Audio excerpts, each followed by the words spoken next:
Look, I want to talk about this fight coming up with Povetkin because he's a dangerous guy. But look, Yes. this isn't a boxing show, and I know a little bit about watching you heavyweights. But when I look at the landscape of the top 5 guys in the world, I mean, is it me or are all these guys ducking you? From Deontay to Tyson to Anthony Joshua, it seems like they want nothing to do with you. And I'm wondering why. Why do you think that is? Are you dangerous? Are they worried? What's your read on each one of these guys? I don't know, man. I don't know. I managed challenger. I was managed challenger to Deontay Whyte. I managed challenger to Tyson Fury. These guys, they say a lot of negative things about me. I'm a plodder. I'm slow. I'm this and that. But none of them don't want to fight me. So I have no idea. I'm not one that's gonna say, so yeah, I'm the next great Cummins, is Muhammad Ali and all of that. But one thing I can say is I can fight and I will fight and I'll always come to fight. And these guys know this, so they can say whatever they want about me and all this, but they know when I come, I bring maximum violence.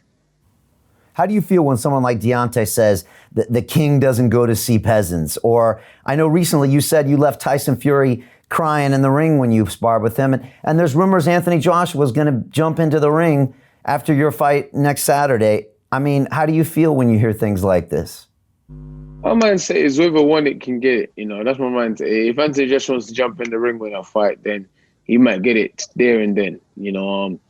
I don't know what's gonna go through my mind there and then. I don't particularly like that guy. So if he gets in my face, then I'll smack I'll smack the S out of him straight away.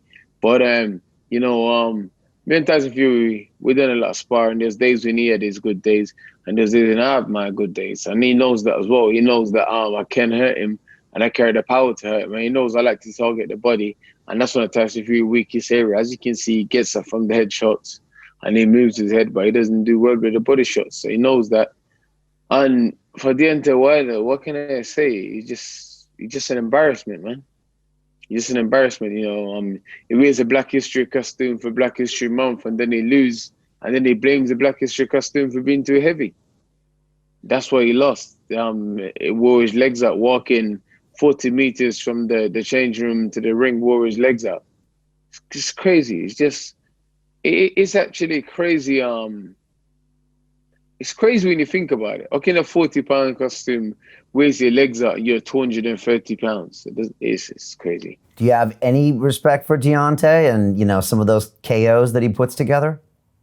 No, I don't have no respect for Deontay. I have no, obviously the guy's got power and obviously he can knock people out and stuff, but he's just what he is. He's just, I ain't got no respect for him. I, even if I did have respect for him, I lost respect for him for the way that he behaved as a WBC world champion. Avoiding his Manchester challenger and just making excuses after excuses, and as you can see from his last few fights, the guy is, he's just, a lot of it is hype. A lot of it is hype. A lot of the people he knocked out, those beat him all around the ring, but obviously, you knock him out, so credit where it's due. But the guy is terrible, and I've always said, if you fight Deontay Wilder and back him up and put him on the back foot, you knock him out. And that's exactly what Tyson Fury did. But I've been saying that for like 2-3 years.